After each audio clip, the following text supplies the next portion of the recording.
Melt Show is intended for a mature audience. It contains adult themes, adult content, and sometimes adult language. Listener discretion is advised. The Full Melt. He could walk for a little bit, but he usually would have to lean on us. Very limited in his speech. We call it speaking Austinese.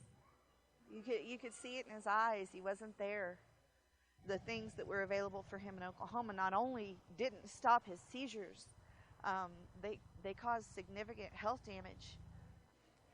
We just knew we had to get him here. We had to give him a chance. We didn't have any more hope in Oklahoma. You know, you're leaving your family and your friends for something that you don't even know if is going to work.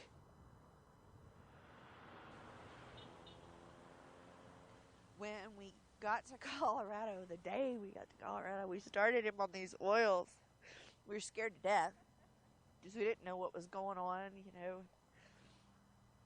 And he didn't have any seizures. Here we go. Okay, that's it for his CBD. And then this one is his THC. We give it separately. We've actually started an indica instead of a sativa because it seems to help with some of the tremors and the chills from the withdrawals from the benzodiazepines. But Austin, we've been here 6 months. He's dropped 70% of the pharmaceuticals he was on that was shutting down his organs. And his seizures have reduced. He used to have dozens, hundreds a day. Now he has maybe one. Austin, come here. Let's take your medicine and get that done. Can you go ah? And this is just one drop. Go ah. Can you go ah? And that's it. That's it. That's all he gets. Not only does it stop his seizures, but it lets him actually be Austin. And it lets him be happy and healthy, and needs to be a little boy. He would have never been able to do this before without help. Probably his dad and I on both sides. We knew immediately that cannabis was Austin's answer. Not only is his body healing, he's able to communicate because he's not in a pharmaceutical fog. He can play and he can talk to you about his feelings. And you can see his brain thinking now instead of being in a fog. Come forward. Come on, Austin. And in Colorado, by the grace of God and the goodness of the citizens and the government here, we have a chance. Austin is alive because of cannabis, and he's alive because of Colorado. You can do it, honey. You can do it. You can do it. I mean, he's walking up the stairs. Are you high? What are you talking about? This is the Full Melt. The Full Melt Show. A marijuana discussion about news, culture, politics, and lifestyle. FullMelt.com. Toll free. 844-420-TALK. 844-420-TALK.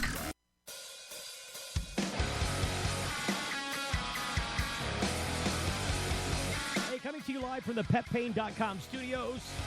It is once again the Full Melt Show. Today, wiping dry tears from our eyes as we watch that video. That's the audio you heard from the video I was watching earlier today. I can tell you it's not the first time I cried watching a video like this. There are hundreds of others.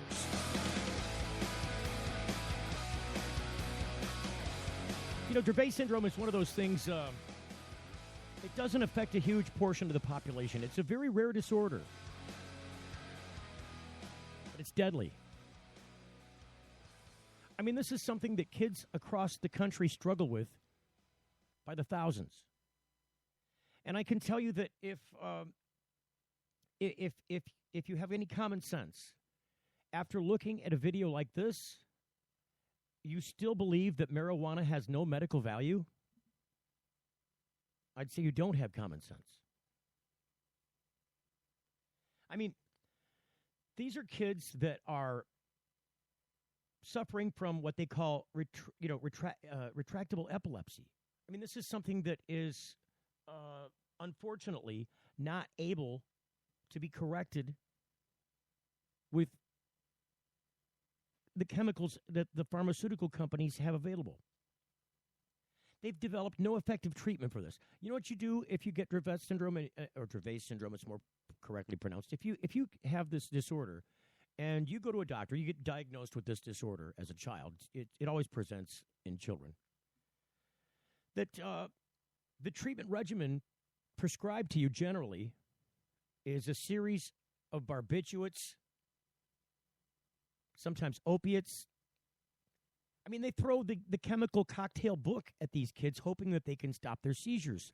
In this case, the kid was given benzodiazepine, which has horrible withdrawal effects, which actually now part of his treatment in Colorado is covering. I mean, when you see a kid like this and have any time to spend with a child like this, or even just watch a video of extended time with a child like this, you'll see that they're in constant seizure. I mean, it's almost not nonstop. It's never ending. And even though they get these pharmaceuticals from regular doctors who have no idea how to deal with this situation, it's rare enough that either they haven't gone into research to or I'm sure they are researching it, but they haven't found any effective treatment. They just keep throwing, the book at them. Here, try this one, try that one, see what this does. I'm not even sure if any of these drugs are really, they're being prescribed off-label, I would think, because I don't think they have a use for this in this syndrome. And what these children end up doing is being in a persistent state of unconsciousness. I mean, they're virtually comatose and still seizing. It's bad enough that you'd have to watch your child go through these seizures, but then to watch them comatose and going through them, all drugged up, there's got to be some giant sense of helplessness that comes along. And so when you see a story like this, and there are lots of them, and let me tell you that a very large percentage of kids that have Dravet syndrome and have the opportunity to treat it with CBD, sometimes THC, and some other ingredients in cannabis that seem to have a dramatic effect on children with this syndrome, do 180. So many of them are the vast majority, the overwhelming vast majority of these kids are treated successfully with this regimen or a variation of it. Like I say, sometimes it's just CBD, sometimes it's CBD with THC, sometimes it's THCV, THCA. There are other components of cannabis that assist in this treatment. So when you see this this kind of a success story and it's highlighted like this, it gives you an overwhelming sense. I mean, I was in tears of joy for the fact that this kid had an opportunity to experience life in a somewhat normal way. That this kid's mother and this child have an opportunity to grow together. Because if you're always in some grand mal seizure or a variation of moderate to severe seizure, how can you learn anything? You can't learn anything. I mean, it's its own learning disorder for that reason. You're not in an environment that's productive to learning. It's not conducive to it. So I'm really glad that USA Today put that story out today. There's an entire story that wraps around that video. It's only like a 3-minute video, but the article is endearing. It's in the USA Today at usatoday.com, and it's also there's a link on the Full Melt webpage to it. Not the fullmelt.com, but the Full Melt Facebook page. I put a bunch of links up there on the Full Melt Facebook page every day that we're on the air. And if you haven't had a chance to go check out the Facebook page, I believe there's a link to it on the fullmelt.com. So there's that. I want to drive you to that story. I'd like to have you read this story because I think rather than me kind of reading from it to you, I think it'll make a larger personal connection if indeed you get a chance to read it over yourself. So all this week on the show, we're talking about the Cannabis Cup in Clio. It's a large event happening here locally when the Cannabis Cup comes to town or comes to your state, you'll see what I mean. Everybody's talking about it. Everybody's got something going on wrapped around either one of the pre-cups and the Cannabis Cup itself, because there's a couple of pre-cups. One, I think, is kind of an official pre-cup. The other one is kind of a rider pre-cup. Everybody's well-intentioned. I wouldn't badmouth any of them. They're all working together to do the same thing, and that's to spread the word and to correct the prohibitionist message regarding cannabis. So many people consider themselves activists. I'd say you're really an activist if you go out and you do something.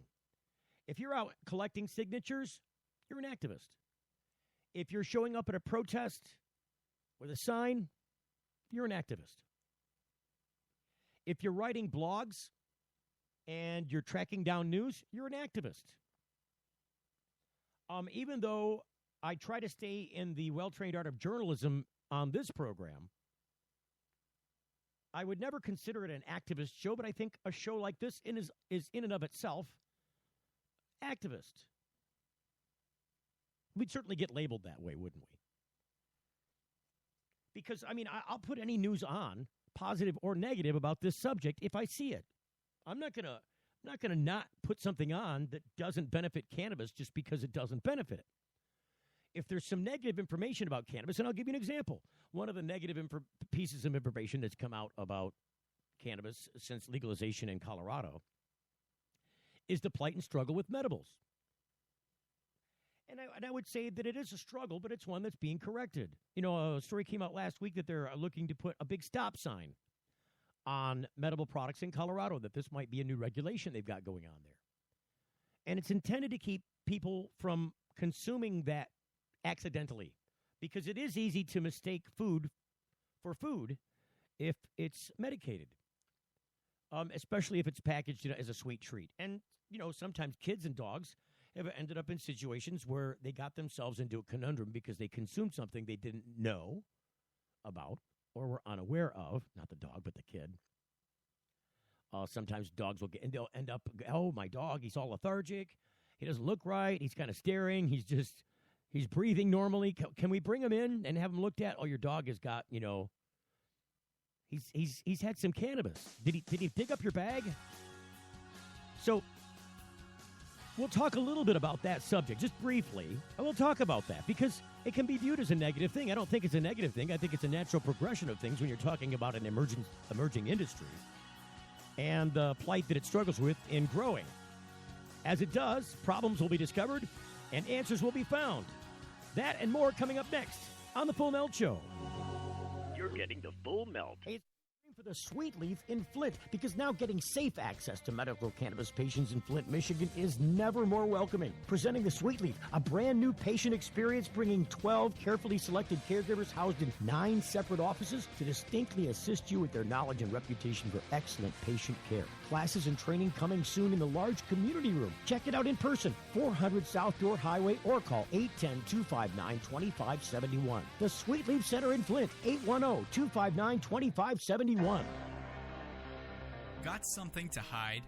Canalock offers discreet and effective storage solutions that destroy odor, so nobody knows. Canalock is a patented charcoal-activated bag that discreetly stores your marijuana. Canalock is made from the same material as military chemical warfare suits. Get yours at Canalock.com. Visit Canalock.com to learn more about no-smell technology. Get growing with GrowMax. Indoor, outdoor, beginner, or a warehouse full of Gavitas, probiotic organics, or huge production with Max Power Monster Aeroponics systems. We can help you rock it. YouTube GrowMax with 2 X's. Customer service is why we're blowing up. And I'm Dave. My cell number is 906-221-2111. We also specialize in electrical and HVAC and new double-ended bulb technology. 906-221-2111. Get growing. GrowMax. Introducing Sacred Elements, a place for natural and alternative healing for the mind, body, and soul. Sacred Elements. It's one place, all solutions. Registered, licensed, certified, ordained. Sacred Elements. Massage, hypnosis, Reiki. Sacred Elements. Raindrop, aroma and color therapy, body detox, ministry, life coaching, weight and nutrition counseling. Sacred Elements. next to the Sweet Leaf, 400 South Dordt Highway, Flint. 11 to 7 daily, closed Sunday. Call 810-259-2570. Young students are our future. They're eager to learn, eager to succeed, eager to make the world a better place. And they want to make it to school safely. Share the road, take care when passing, and always leave 3 feet between you and people on bikes. Bikes are legal road vehicles. We're all drivers. It's the Full Melt Radio Show.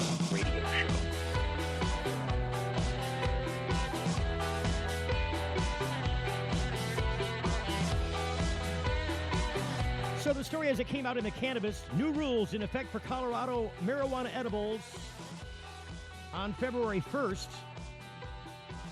There are more rules and regulations being considered by Colorado as we speak. Colorado's pot industry will face its first major regulatory shift of 2015 when popular but controversial infused edibles will be forced to comply with the new packaging, labeling, and potency restrictions passed last year. Now, the reports say they're looking at adding to that list of things in the packaging that must be present on the labels, not just your dosage, not just the recommended amount to consume for one dose, not just the total consumption and the how much each dose is in its totality. So let's say you've got a cookie and, quarter of the cookie is one dose. One dose equals this amount. The whole cookie represents this amount. Rather than just saying that, they're going to put a stop sign. They're looking to put a stop sign right on the packaging. And they're also looking to outlaw anything that would recreate any cartoon characters or anything that would be attractive to children with regards to iconography. And also putting a restriction on parody. In other words, you can't misspell the Hershey bar and call it a Cushy bar. Certainly not using the branding, font, and logo trademarks of Hershey's. In the first place, you might get sued by Hershey's. In the second place, Colorado realizes that that's a problem from a couple of standpoints. Number one, trademark infringement. And number two, you don't want to confuse somebody and make them accidentally eat your Hershey bar, your Cushy bar, and think it was a Hershey bar, which people could sometimes do. What happens if it's a blind guy? It's shaped like a Hershey bar. It feels like a Hershey bar. It peels open like a Hershey bar. He eats it, but it's not a Hershey bar. I would say that the blind guy's not going to see the stop sign either. Maybe that was a bad example. Same would apply with kids. And understandably, you wouldn't want kids accidentally getting into something they shouldn't have. No, any kind of medication, no matter what it is. I don't care if it's aspirin. Kids shouldn't be able to open up your bottle of aspirin and get into it. You got to have that stuff locked away.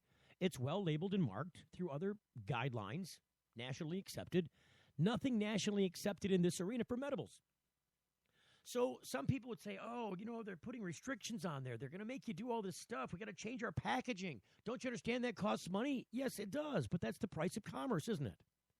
I mean, if you're going to sell this as a product that people can use legally in your state, and it complies with state guidelines, I mean, it's been tested for potency and contaminants and pesticides and other things that shouldn't be in there, and it's labeled appropriately. If you, and I don't think anybody is standing in the way of that. I think there's going to be some general opposition to it just because of the cost factor. I mean, the same industry reasons why you'd not want to have a regulation. Some regulations are good, some are overburdensome. I think the market is moving appropriately in challenging these questions as they come up and moving forward with baby steps. In the first place, the Cannabis reported back in February that last year, in 2014, Colorado had passed some legislation with regards to what must be on the package of a medible. And that was the first real guideline the state had issued on this subject beyond its initial passage of the law. And so compliance is expected with that edict. And so it would follow that they ramp up a little bit as other problems come along. So they made these package requirements, and then they said, okay, well, now we got this issue with cartoons and things that would appeal to kids. Looking like a candy, trying to be a lookalike. It's a bad idea.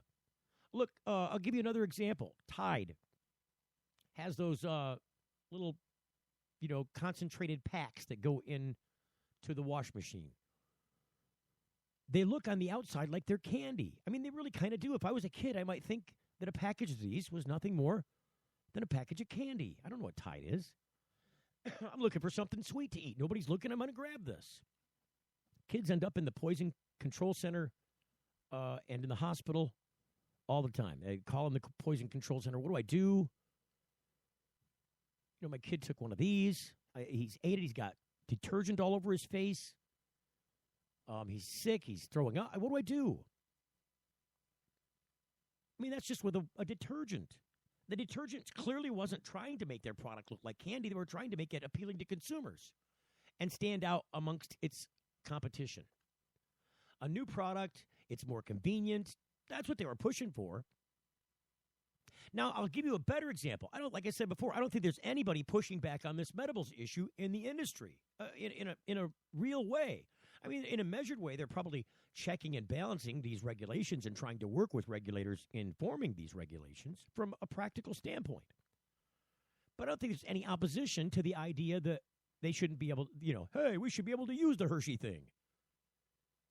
Hey, if we want to pretend we're kind of like this, we can do that. It's a parody. No, it's not. It's a bad idea. It's wholly a bad idea.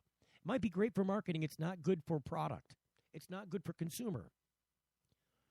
And you got to be a good product for the consumer if you intend to be liked and purchased and not sued. Tide, on the other hand, it seems to me, has had a tremendous pushback amongst people that would want to regulate that. People that would want to tell them you can't do that. People that would want to say you can't sell that product in our store because kids in our community are turning up at the hospital with it after eating them. You got to fix it. Tide would have to redo everything, wouldn't they? And they're a huge corporation. I mean, they got plants everywhere producing this stuff, shipping it all around, truckloads of it. So this would cost them a lot of money to fix this. But despite the fact that kids are showing up in the hospital after eating those Tide packs, and they still do it, by the way, Tide hasn't changed much. They certainly still kind of look like candy. If you go in and look at them, nothing much has changed. So I would say that regular, huge corporate industry would have a pushback to this. The cottage industries that springs up around medical marijuana and retail cannabis, different story. I think people are sensible. I think they have common sense, especially the people who are in industry in this place, in this market space. And so while some might view that as negative news, it is negative. When a kid shows up in the hospital, I mean, I would argue that the kid's likely not injured, certainly in any permanent way. He might have gotten tired. He might be sleepy. Nobody's ever died from marijuana. But it's still not a good thing to have an accidental exposure like that, especially in concentration. I mean, these are concentrates. It's not like the kid got into a bag of weed and mom discovered him with a bud hanging out of his mouth. That's not what happened. The kid would never end up in the hospital in that situation. Although you might rush him there just because you thought something bad was going to happen. It's not. I mean, the kid can't even get high off of that weed that he ate out of the bag because it hasn't been heated. It's THCA. It will have no psychoactive effect.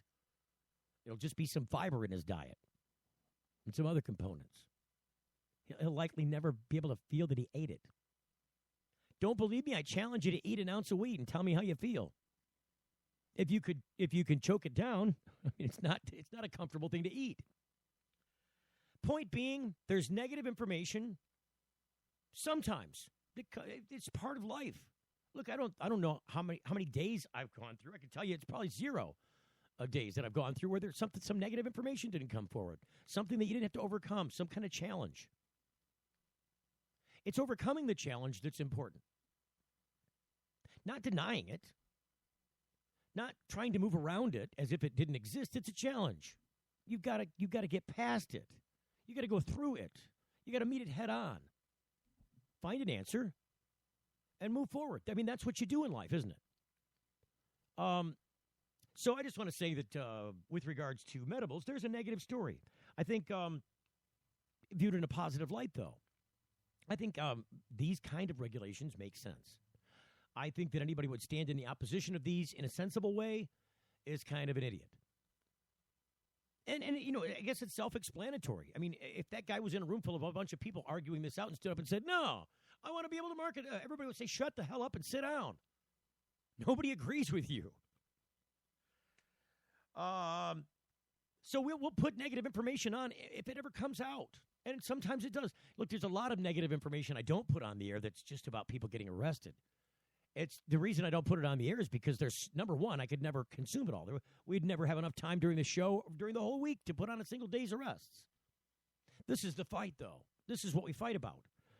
People shouldn't be going to jail for cannabis under any circumstances, anywhere. Unless maybe you're providing it to a minor. He was trying to get high with it. Now maybe that's an offense that you could stand up and challenge against. I'd certainly say that kid in that situation is much safer than the kid that somebody's doing the same thing for with alcohol. The kid can overdose on alcohol. The kid can end up in the alcohol will suppress your breathing and your motor skills. I mean, it directly affects your central nervous system. This doesn't happen with cannabis, I must say. So there's new rules in effect in Colorado. There are going to be some more new rules, potentially, and we'll see what happens there. Now, moving forward, I think as this story relates, actually, I have to pull it up now. Bear with. So, medibles. There was a story on medibles. What did I do with it? All right, skipping by. No connection there, actually. Medical marijuana rules vary state to state. This is kind of self-explanatory, too. And this is also in the USA Today. After waiting in line for hours at a booth during a medical marijuana convention in San Francisco, Jeff Harrington needed only a 2-minute consultation and a written recommendation to become a medical marijuana patient in California. So now, he can legally purchase and possess marijuana from any one of thousands of marijuana businesses in the state. Across the country in Connecticut, an established physician-patient relationship is required before patients are deemed qualified for medical marijuana, and only licensed pharmacists can own and operate dispensaries. Between these two extremes, this organization called News 21, which is a student reporting project based at Arizona State University's Walter Cronkite School of Journalism, is investigating, and it found that there are as many ways to deal with medical marijuana as there are states that have legalized it. As the federal government continues its prohibition of marijuana, the District of Columbia and 23 other states that have legalized marijuana for medical use have been left to write the rules and regulations on their own. The process has resulted in wide variances and contradictions in states' approaches to everything from possession limits and lab testing to how people qualify as medical marijuana patients. I'll give you an example. In Vermont, a medical marijuana patient is allowed only 2 mature plants and 2 ounces of marijuana. By contrast, in Washington state, a patient can have 15 plants and 24 ounces. In some states like New Mexico, there's no fee for a medical marijuana card, while others like Minnesota charge up to $200. Some states don't tax medical marijuana. Others charge a sales tax for a specific tax on marijuana products, as much as 37% in Washington state. Because marijuana remains Schedule I drug, federal agencies do not offer any guidance or medical protocol for state medical marijuana programs. Based on the research to date, the Food and Drug Administration has not recognized or approved the marijuana plant as medicine.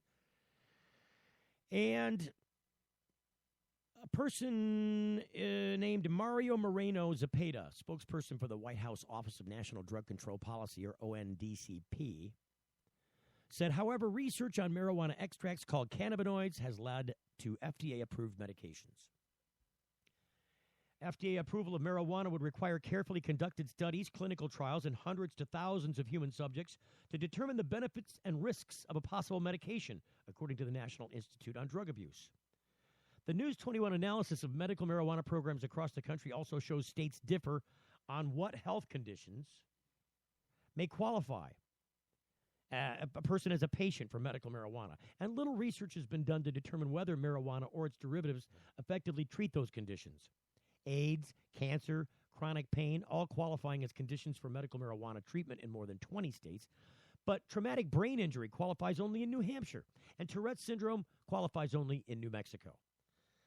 To be qualified for medical marijuana, patients under all 24 programs must be diagnosed with an approved condition by a physician. Yet the standards for physician evaluations vary. The San Francisco doctor that Harrington saw legally certified him for medical marijuana, even though the consultation took less than 5 minutes. Harrington's one of hundreds seen that day. That's all that's required in California. A single physician in New Jersey has approved more than 1,000 of that state's 4,000 plus medical marijuana patients. In Washington state, at least 12 doctors have faced penalties for operating so-called mills at which they recommend medical marijuana for large numbers of people, according to Don Moyer, a spokesman from the state health department. Dr. Anthony Azzalone, the New Jersey doctor who's paved the way for so many of the state's medical marijuana patients, is a former gynecologist who left his practice to evaluate patients. He said that he wants to see patients have access to medical marijuana, even if he has to dig for a reason. Patients say, I have a post-traumatic stress. I say, unfortunately, the state will not allow it at this point in time. However, tell me more. Do you have any kind of GI, gastrointestinal problems? Irritable bowel syndrome, Anzalone said. They don't think about that. He said the idea is to make people feel better, not high. And I agree. If you're not getting approved for medical marijuana in New Jersey, you're going to the wrong doctor, said Anzalone's patient counselor, Kevin Long. Connecticut is the only state that treats medical marijuana like any other pharmaceutical. Jonathan Harris, commissioner of the Department of Consumer Protection, said Connecticut, quote, is the only state in the nation that has a true medical marijuana program. Once patients are approved by a doctor and registered through Harris's department, they must obtain their marijuana from one of 6 dispensaries that are owned and operated by licensed pharmacists. When Lori Zarenda, a pharmacist of 27 years, opened her dispensary in Connecticut, patients were handing her hundreds of dollars in cash to pay for their medical marijuana. And then I realized they were paying for their drug dealers all this money before, she said. They were used to it. Going to play another video piece and more coming up on this story next. Getting the full melt. If you're like us, your pets aren't just animals. They're members of your family. Pet Pain CBD hemp oil drops are great for aging as well as active dogs and cats. Some people are apprehensive about hemp treatments for pets. They ask us, what are you smoking? Absolutely nothing, and neither will your pet. Like other hemp-based products for humans, the allure is all of the benefits of cannabis without any of the high. The CBD oil has shown to rejuvenate the bones, joints, brain, stomach, eyes, and heart. And the drops contain absolutely no corn, wheat, soy, artificial colors and flavors, or preservatives. Pick some up today. Visit petpain.com or ask for Pet Pain at your local pet store. Petpain.com. CBD relief for your pet. Get growing with GrowMax. Indoor, outdoor, beginner, or a warehouse full of Gavitas. Probiotic organics, or huge production with max power monster aeroponics systems. We can help you rock it. YouTube GrowMax with 2 X's. Customer service is why we're blowing up. And I'm Dave. My cell number is 906-221-2111. We also specialize in electrical and HVAC and new double-ended bulb technology. 906-221-2111. Get growing. GrowMax. You know, it's not easy out there, but it can be easier. And when it comes to medical marijuana in Michigan and chronic pain management, Dr. Bob Townsend, renowned for his patient advocacy and deep understanding of how patients and medical marijuana certifications fit together, makes it his hallmark to educate and provide the best holistic treatment for your condition. His knowledgeable staff makes you feel warm and welcome, and Dr. Bob makes you feel well. With locations across the state in Cadillac and Gaylord, Kalamazoo, Marquette, Mount Pleasant, Muskegon, Saginaw, Traverse City, you can't beat the convenience and feeling you get knowing you have someone on your side that cares. Denali Healthcare is on the web at denalihealthcaremi.com.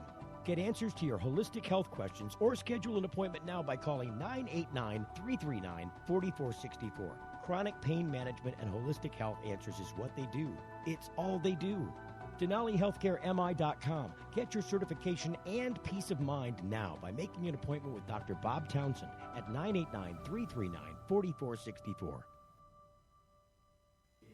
It's the Full Melt Radio Show. Radio show.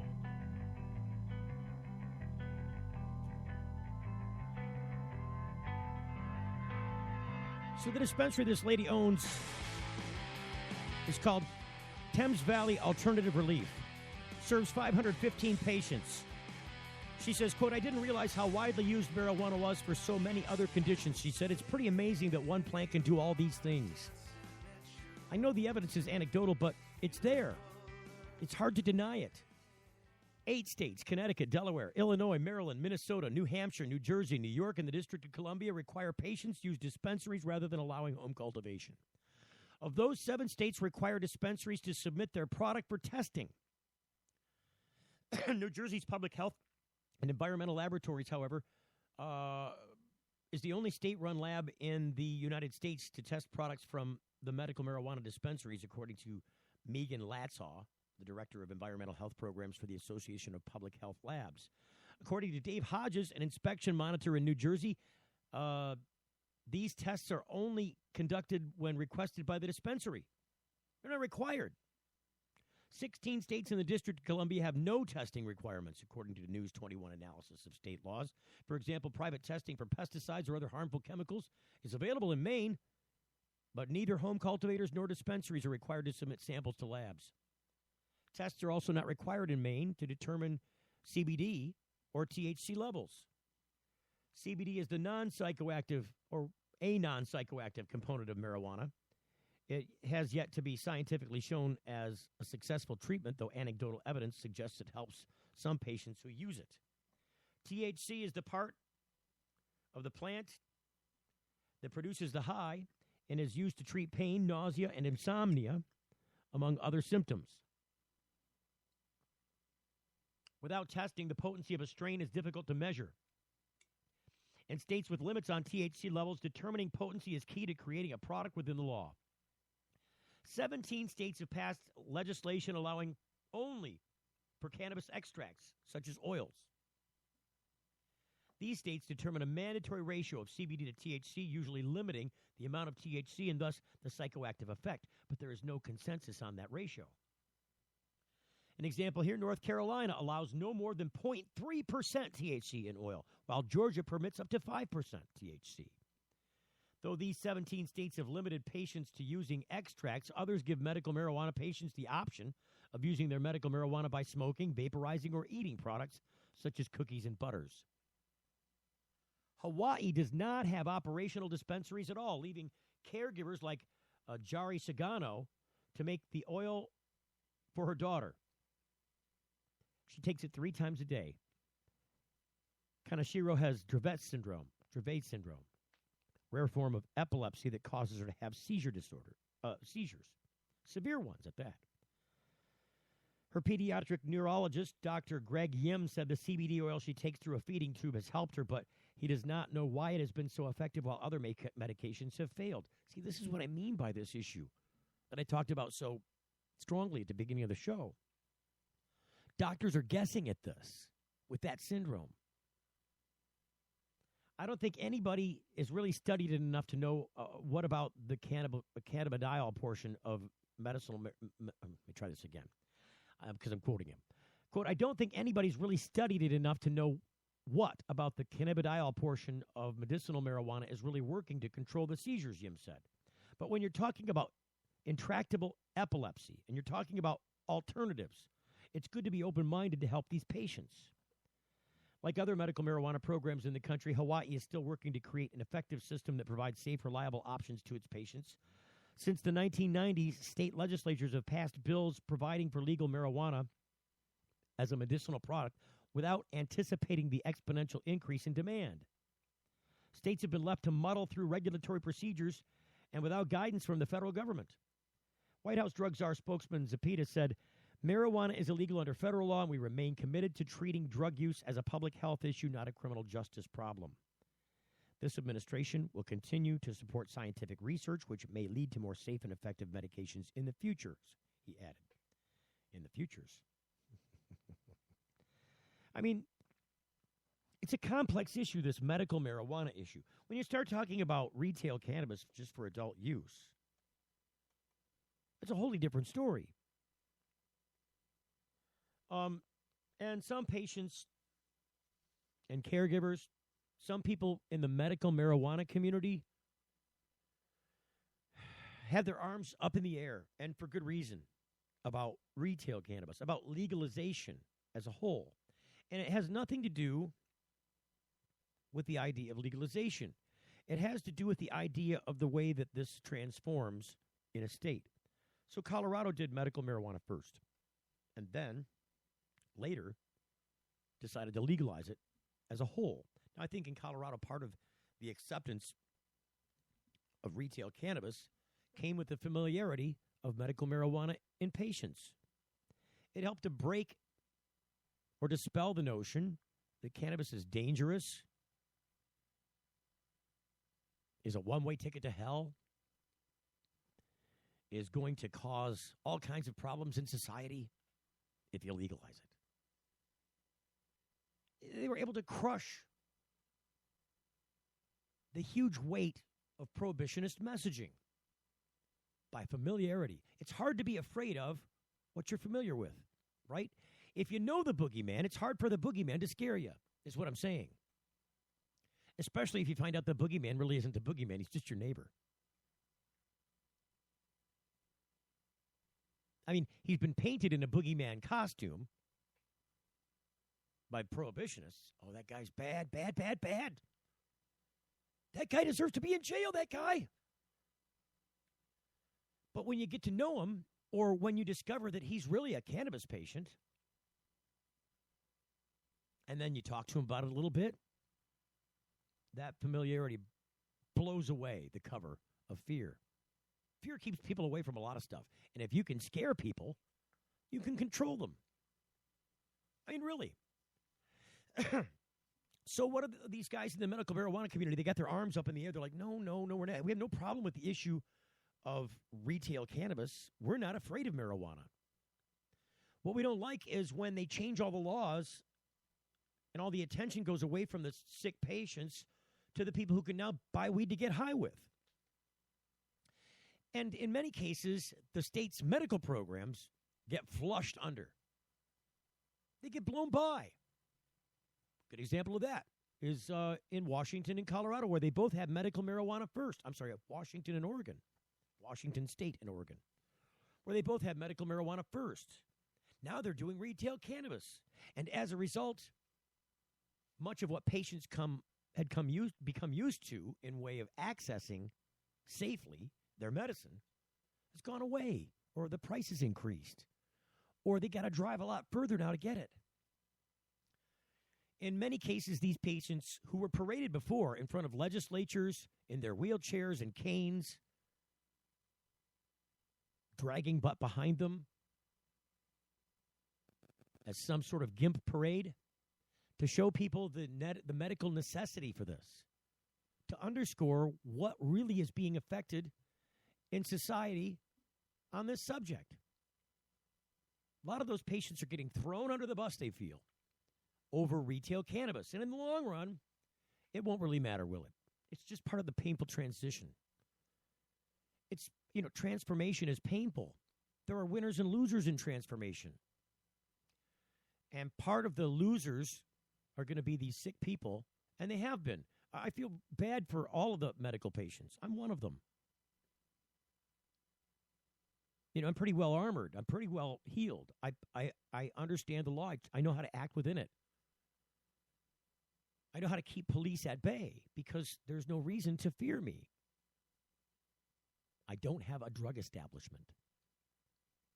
I'm a patient consuming medicine and providing it for other patients that are registered to me under the card program in Michigan. It's a little tiny thing. It means so much to the people who are affected by it. But in Michigan, if we legalize, here, hopefully we won't have that issue, medical versus. There are people who are going to complain, look, as a medical patient, now I can go to the dispensary and buy some marijuana from whatever program was carved out by either proposition or legislative edict, or a combination of both. And I might have to go down and maybe pay tax on marijuana that I didn't have to pay taxes on before. However, in exchange for that, I might have some guarantee of what I'm getting and in what form. There's some standardization that's taking place. In the long run, if you want to have cannabis as an adult and you have access to it and you can afford it, buoy for you. Good for you. You shouldn't have to go to jail because you had access like that. However, for medical patients, this means nothing to them about recreation. It doesn't. You know, I can share with you that I use cannabis for nausea. It's nausea from taking medication. And, you know, if you end up losing your stomach from medication and food, it's a downward spiral, isn't it? You're not getting your food or your medication. What can you anticipate for your health in that case? I can tell you it's not a good proposition. The prognosis, the outlook, is not kosher. Now, again, there are winners and losers in the marketplace when it transforms, and that's what's going on right now. And it's going to be going on for a little while. I think the grandest part of this transformation will take place in the next election cycle. And what follows, because I think we're going to get above 23 states for medical marijuana. I think we're going to get above the halfway point. And then you're going to have another number of other states that are, wholly selling, marketing, taxing, regulating this in their own states. And don't you think for a moment the federal government isn't getting a piece of that? They clearly are. It's quantifiable. It's measurable. They can pull up the stats and look at how much we're getting from cannabis in those states. There's a vested interest at some point in the game for the federal government to respond to this, because the legislative attempts of these people in these states, these guys have federal representatives who are going to take those marching orders to Congress. And when there are enough of those people present, and there will be, I think, after this next election cycle in 2016, to tip the scale. And watch what begins to happen then. More coming up after the break. Stand by. You're getting the full melt. Young students are our future. They're eager to learn, eager to succeed, eager to make the world a better place. And they want to make it to school safely. Share the road, take care when passing, and always leave 3 feet between you and people on bikes. Bikes are legal road vehicles. We're all drivers. Imagine a world where patients can use marijuana like any other medicine. The Marijuana Patients Organization challenges the status quo by helping our neighbors to enjoy a better quality of life. Visit the MPO at marijuanapatients.org and enjoy informative articles, engaging debates, and information about treatments, doctors, and dispensaries in your area. Over 50,000 people have registered at marijuanapatients.org since 2010. Join us at the Marijuana Patients Organization today.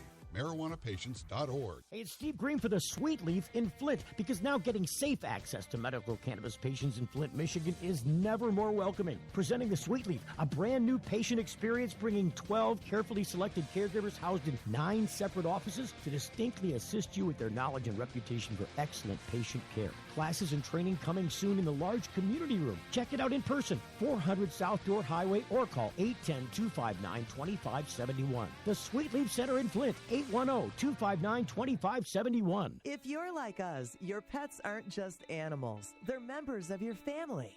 Pet Pain CBD hemp oil drops are great for aging as well as active dogs and cats.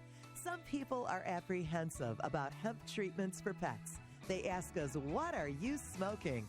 Absolutely nothing, and neither will your pet. Like other hemp-based products for humans, the allure is all of the benefits of cannabis without any of the high. The CBD oil has shown to rejuvenate the bones, joints, brain, stomach, eyes, and heart, And the drops contain absolutely no corn, wheat, soy, artificial colors and flavors, or preservatives. Pick some up today. Visit petpain.com or ask for Pet Pain at your local pet store. Petpain.com. CBD relief for your pet. Got something to hide? Cannalock offers discreet and effective storage solutions that destroy odor, so nobody knows. Cannalock is a patented charcoal-activated bag that discreetly stores your marijuana. Cannalock is made from the same material as military chemical warfare suits. Get yours at Cannalock.com. Visit Cannalock.com to learn more about no-smell technology.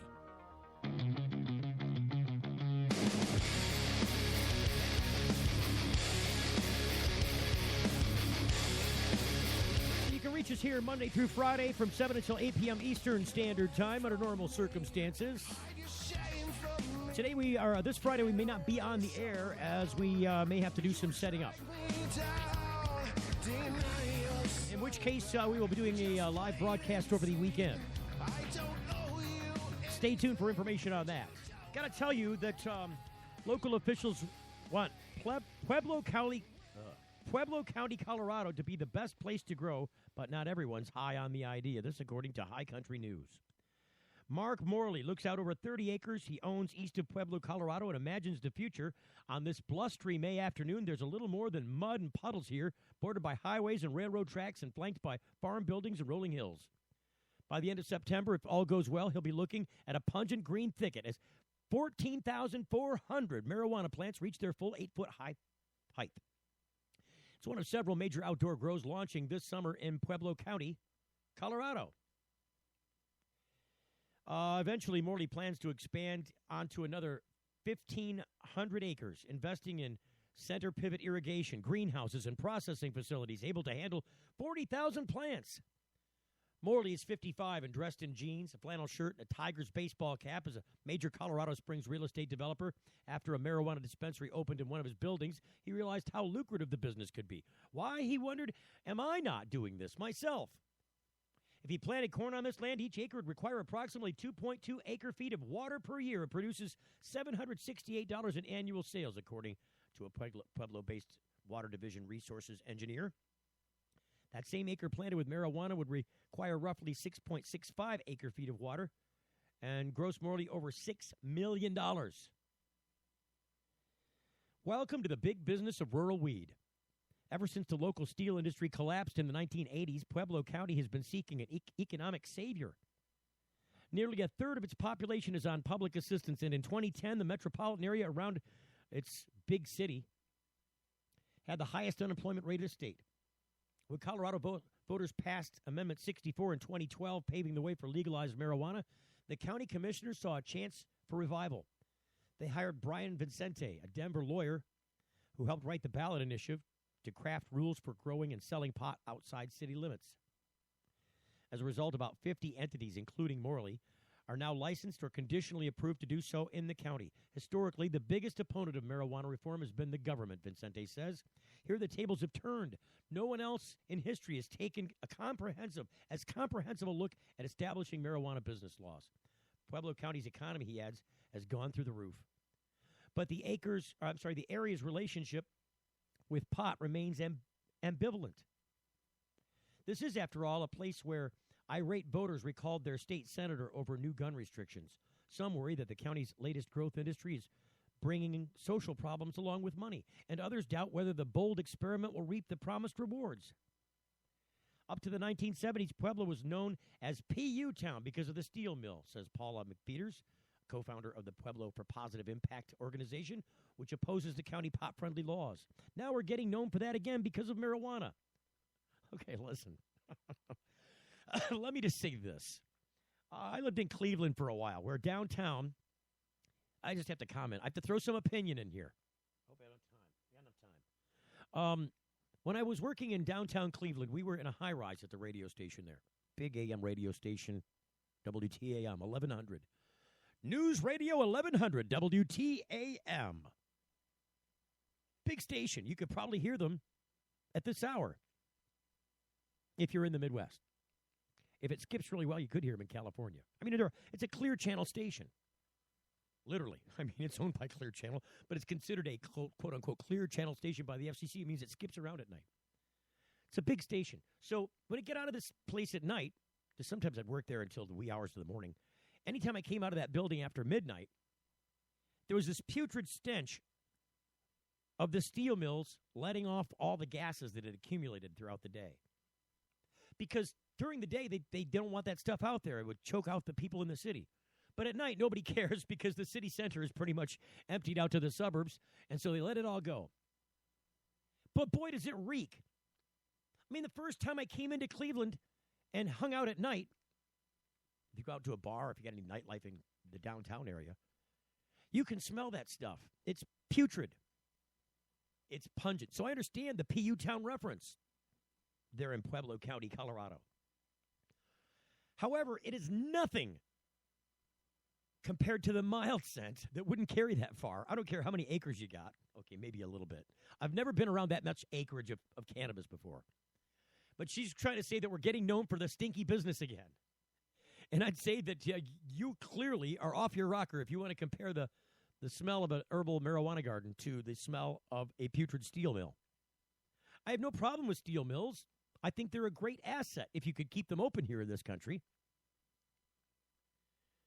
But they certainly don't register on the scale of stink lower than cannabis.